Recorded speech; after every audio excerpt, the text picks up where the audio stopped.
Bonjour, je suis Servane, je suis soigneuse animalière au refuge de l'Arche et responsable herbivore. Aujourd'hui, vous allez me suivre pour une partie du nourrissage et avant ça, on va aller préparer les médicaments. Je prépare un médicament parce que j'ai un étalon qui a eu un abcès au niveau de l'encolure et du coup c'est pas très beau comme plaie, donc là en ce moment on lui donne des antibiotiques pour résorber la plaie et faire en sorte que ça aille mieux. La problématique qu'on a avec ces étalons là, c'est que c'est des chevaux qui sont plus ou moins sauvages et plus ou moins accrochables, donc du coup de faire des traitements sur la plaie c'est assez compliqué. Donc du coup au moins avec les antibiotiques on est sûr que même si on peut pas très bien mettre le désinfectant à l'intérieur, ça joue quand même.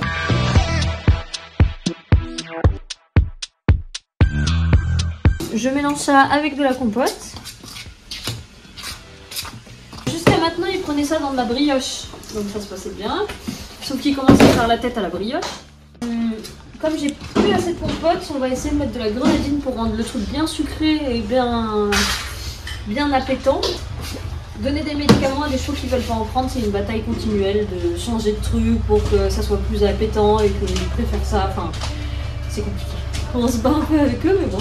C'est important qu'ils le prennent, donc il faut vraiment faire en sorte qu'ils le prennent.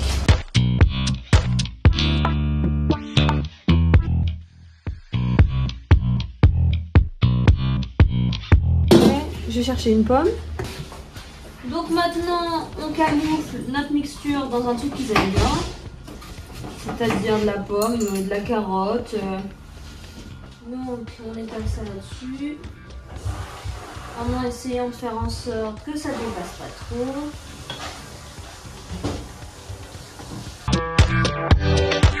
Pour les trainings des animaux, donc les entraînements à la désensibilisation des soins médicaux, etc., il est important, en tout cas aux herbivores, de toujours avoir des carottes avec soi. Donc je vais découper quelques carottes. J'en ai déjà là qui sont encore découpées d'hier.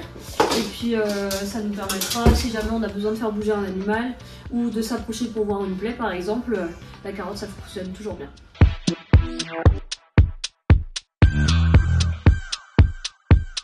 Maintenant que tous nos médicaments sont prêts, on va charger tous les granulés pour les autres herbivores et puis on part pour la tournée.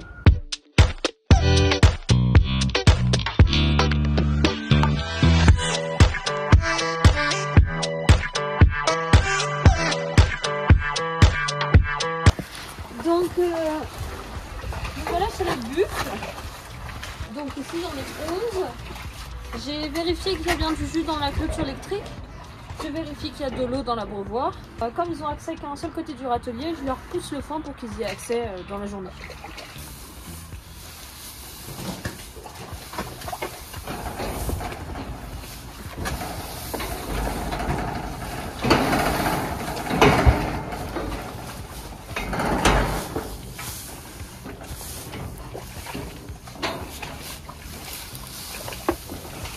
Et aussi on peut prendre le temps de faire des petits câlins.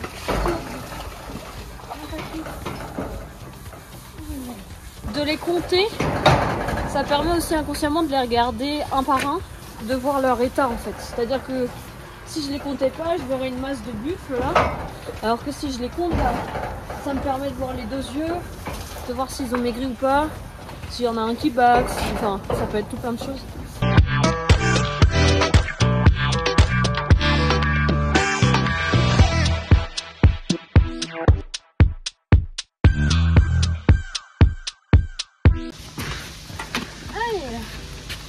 On va dans l'enclos des émeutes de Chaska l'alpaga et d'Antalya la brebis.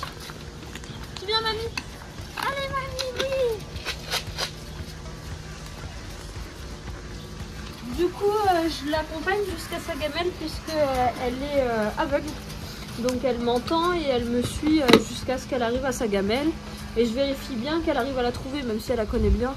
Je vais être sûre qu'elle mange tous les jours et qu'il n'y a pas de souci à ce niveau-là.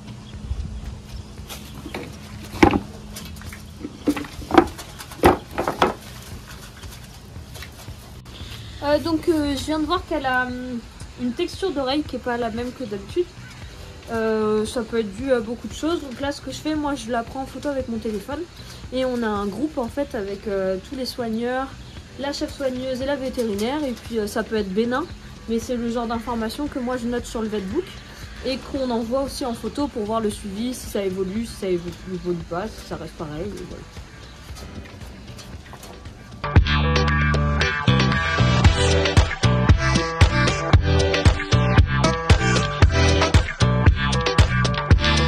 Donc là on va aller voir Chaska. En période d'été je fais le training avec elle pour la tonte tout le temps, tous les jours. En hiver je le fais une fois tous les mois, quelque chose comme ça, juste histoire de garder le contact avec elle et qu'elle garde l'habitude de se faire toucher et de faire cet exercice là. Donc là je vais rien couper, pas tondre, mais je vais juste la caresser et continuer à lui montrer que c'est rien de grave et que tout va bien. Donc madame est aveugle et sourde, donc du coup c'est pour ça que je lui souffle dans le nez parce que je pense qu'avec avec mon haleine elle me reconnaît. Donc je lui donne sa petite carotte, ça c'est le début de l'exercice et après on touche. Je suis toujours très à l'écoute de ce qu'elle peut ressentir et de ce qu'elle peut me montrer. Là aujourd'hui elle est pas très contente de me laisser toucher. Donc tant que c'est pas qu'on passe pas à l'étape au-dessus et qu'elle commence à vraiment s'agiter, je continue un peu et voilà. Ça me permet aussi de voir son état physique. Donc je touche au niveau de la colonne vertébrale, voir si elle a pas perdu de poids, etc. Mais on va pas en faire beaucoup aujourd'hui parce que madame n'est pas contente.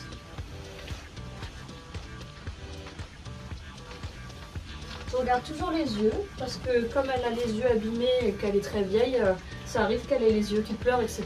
Donc ça c'est quelque chose qu'il faut qu'on note dans le vetbook et qu'il soit suivi.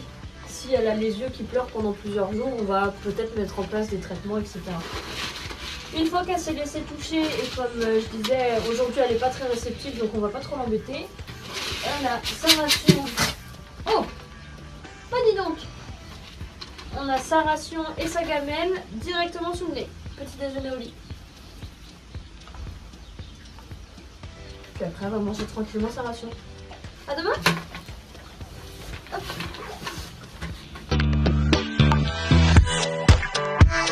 Donc là on est sur un groupe de mâles chevaux. Donc ils sont au total 9. Il y a des mâles qui sont castrés, des mâles non castrés. Et on a 2 sous-groupes. Donc les 3 c'est le groupe de Cheyenne. Et là les 6 c'est le groupe de Greyhound. Ils sont toujours pas très loin les uns des autres mais toujours séparés. Donc là on va aller voir Aaron, c'est le cheval là qui nous regarde. Donc c'est celui dont j'ai préparé les médicaments tout à l'heure. Donc l'objectif c'est de lui faire prendre ses antibiotiques. Priorité aux antibiotiques et après s'il me laisse faire des infections avec de la Chlorex.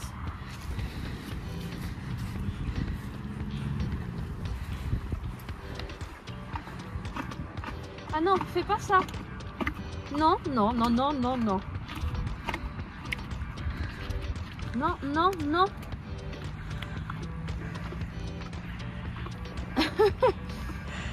Vous voyez comme c'est facile de donner des antibiotiques à des chevaux.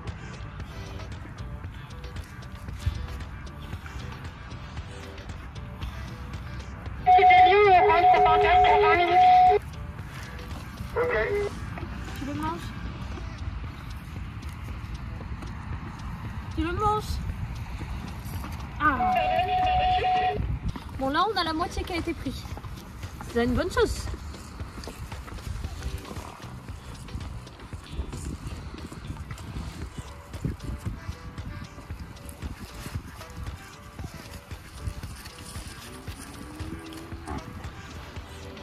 Le désespoir. Aaron, s'il te plaît, encore un peu. Regarde, il y a plein de pommes. Ça c'est bon.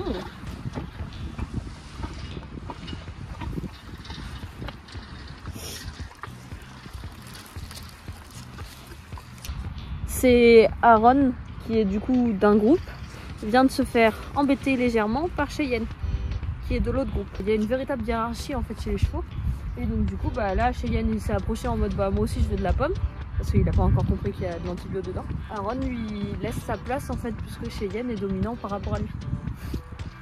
Ce qui peut parfois poser des problèmes quand tu as des traitements à donner ou du training à faire.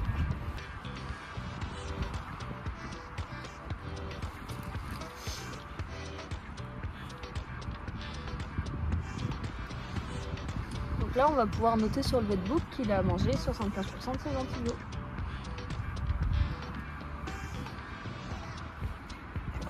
En fait, il a une vieille cicatrice au niveau de l'encolure qui faisait un genre de bourrelet. Et on pense que soit il s'est fait mordre exactement à cette place, parce que des fois ça se chahute un peu entre les talons, soit c'est la vieille cicatrice qui a créé un abcès parce que des fois la crinière se met autour. Donc il suffit que ça il fait une plaie et que ça soit infecté. Et donc du coup c'est ça qui a fait la plaie. Il y a une zone où t'as pas beaucoup de poils sur l'encolure. Et juste au-dessus tu as une zone un peu boueuse. Et ben en fait la plaie c'est en dessous ça. On fait un vrai suivi de la plaie et là ça suinte beaucoup moins. Donc la plaie est plus jolie que ce qu'elle a été. Donc c'est une bonne chose. Donc le nours a de l'arthrose au niveau de l'arrière-train. Donc du coup on lui donne le multiflex, le complément pour essayer de faire un support au niveau de la douleur. Et ça c'est Nemo. Du coup je suis obligée de le tenir à distance pendant que le nours prend son médicament.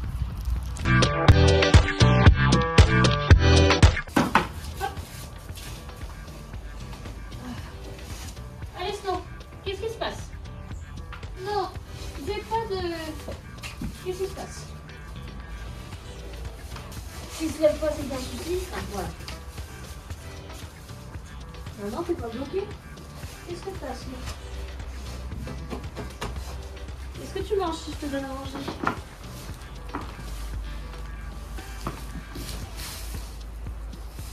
Là, je suis avec Snow. J'ai eu beaucoup de mal à le faire se lever. Il a la lèvre du bas qui pend. Il a les oreilles vachement vers le bas. Il tremblouille. Il est un peu bizarre. Alors je sais pas si ça veut dire quelque chose, mais il a les gencives très très rouges. Si, il est dans le bâtiment. Et j'ai des espèces de bouses aussi bizarres. Enfin, ça fait pas des petites boulettes, ça fait une bouse de vache en caca. Du coup, comme mon lama est un peu patraque et que je vois qu'il y a des cacas un peu bizarres, on n'est pas sûr à 100% que ça soit le même individu qui a fait le caca.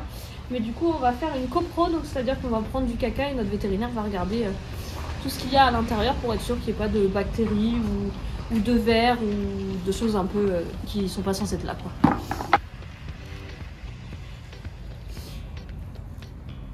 Ça me permet aussi de voir la texture du caca, puisque la texture et la couleur peuvent donner des indications sur le bien-être animal. Donc par exemple, là je vois dans la bouse de droite, c'était un peu visqueux, donc c'est pas forcément positif. Donc c'est quelque chose que je vais pouvoir noter et dire à ma vétérinaire. Donc parfois ça arrive qu'on a des animaux qui sont un peu patraques ou un peu bizarres. Du coup j'ai appelé ma responsable qui m'a demandé d'enfermer du coup le lama en bâtiment.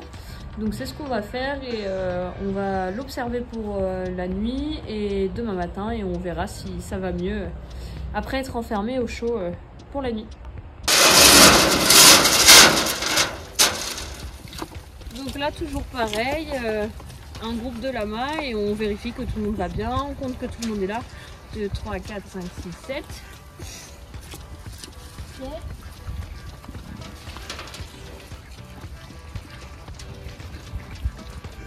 Donc là je suis en train de remplir un enrichissement. C'est quelque chose que je peux installer et désinstaller. Et le but c'est de donner un peu de fil à retordre aux lamas pour qu'ils attrapent leurs morceaux de pommes et leurs morceaux de carottes. Les carottes c'est des petits compléments de ration, c'est des petites friandises qu'on donne très peu, puisque c'est quand même plein de sucre, mais de temps en temps on leur fait aussi plaisir et puis c'est pour ça qu'on les met dans des circonstances particulières, donc avec un enrichissement pour que ça les occupe et que ça utilise du temps sur leur journée.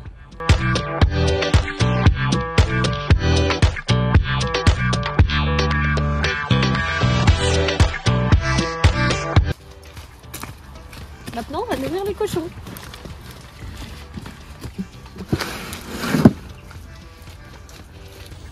Petite anecdote de soins. Porcinet là, et les défenses et les cochons ça la pousse à vie. Donc c'est important, on surveille tous les jours qu'elles ne rentrent pas à l'intérieur en fait de la peau. Les anesthésies chez les cochons c'est très compliqué, il y a beaucoup de cochons qui ne se réveillent pas. Donc du coup on essaye de repousser le plus possible l'échéance du jour où on va devoir l'anesthésier pour couper la défense. Donc du coup c'est important de surveiller bien tous les jours. Et si il peut mourir de sa belle mort de vieillesse et que finalement la défense n'est jamais arrivée jusqu'au bout, bah tant mieux. Comme c'est un peu gadouilleux en ce moment en Mayenne, je leur mets des gamelles pour pas qu'ils mangent dans la boue.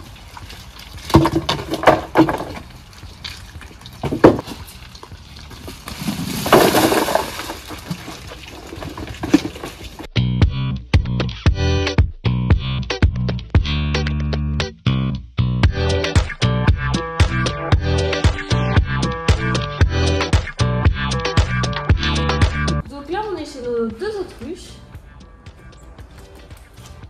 Ursula et Pénélope, qui ont très faim.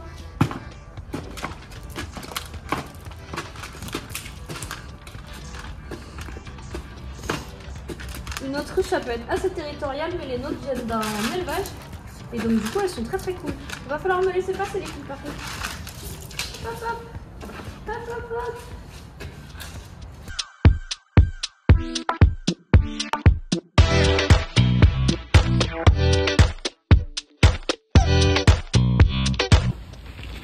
Donc là on est chez les chèvres domestiques, c'est un groupe de 5 chèvres et là dans ce petit espace on a Bigorneau qui est séparée du groupe parce qu'elle a les mamelles qui sont très inflammées, donc du coup on est en train de faire différents examens pour savoir comment résoudre ce problème.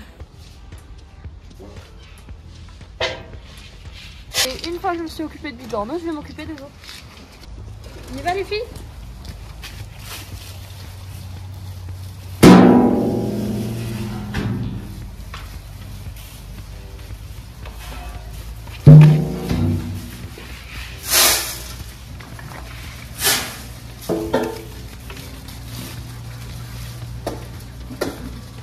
Toujours les pattes dans les gamelles. Je trouve ça fou comme ça mange vite.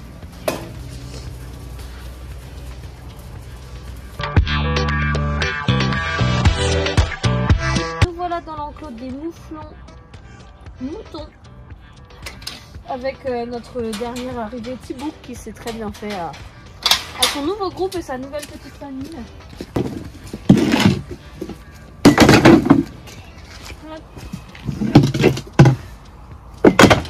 On retourne les gamelles qui sont toutes propres.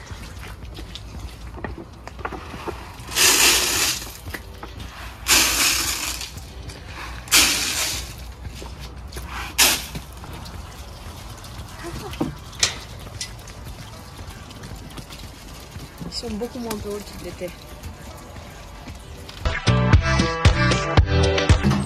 Donc nous revoilà au plateau pique-nique et là on décharge la voiture, on nettoie un petit peu et puis après on va faire tout le côté administratif du métier de soigneur animalier, c'est-à-dire remplir le vetbook et noter dans l'ordinateur les nettoyages qu'on a fait, etc.